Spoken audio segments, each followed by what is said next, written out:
Okay, this is Brian with the Precision Marksman channel.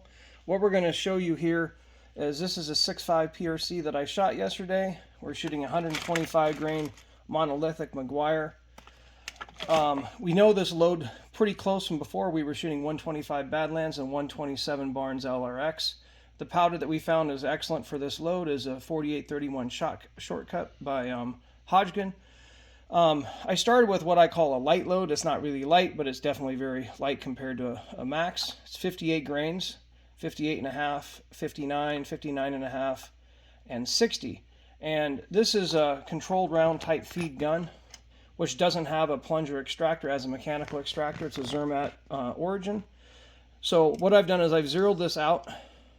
This is how big the case is. We're going to put it right here. You go about right where the case we go into the chamber, and that's 0. So that's 58, and that's what I call a lighter type load.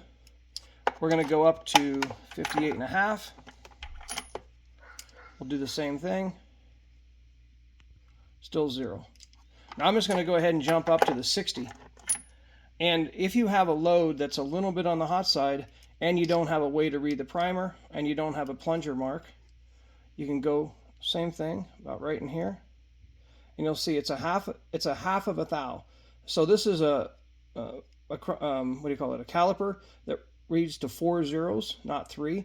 If you have 3 zeros and you're 1/1000ths off, that means you probably got a really hot load. So that's 60 grains. So that would be hotter than I wanted to load anyway.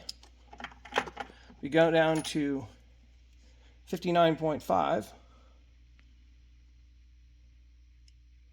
And it was just on the 5, but not really. So 59.5 doesn't have any noticeable case stretch.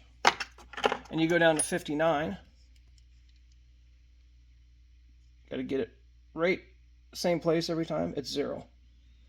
So we're going to go with 59.2. I've pushed the 125 in another gun. I mean, in this same gun, with the same brass, with the same powder, a 125. We push it to about 61. So I've seen what happens when it goes hot. And it does get it close to a thou. But this is a Lapua brass, so it's very strong. 210 Federal primers match. And yeah, this is a little tip for reloading. If you don't have any way to read the primers, and the primers look good, and that there's no bolt lift, but that's the easiest way that I found consistently to know if there might be some pressure. I found a half a thou is kind of where you want to not go to. You can go to a half a thou, but if you're a thou, that's way too hot, at least in this kind of high quality brass.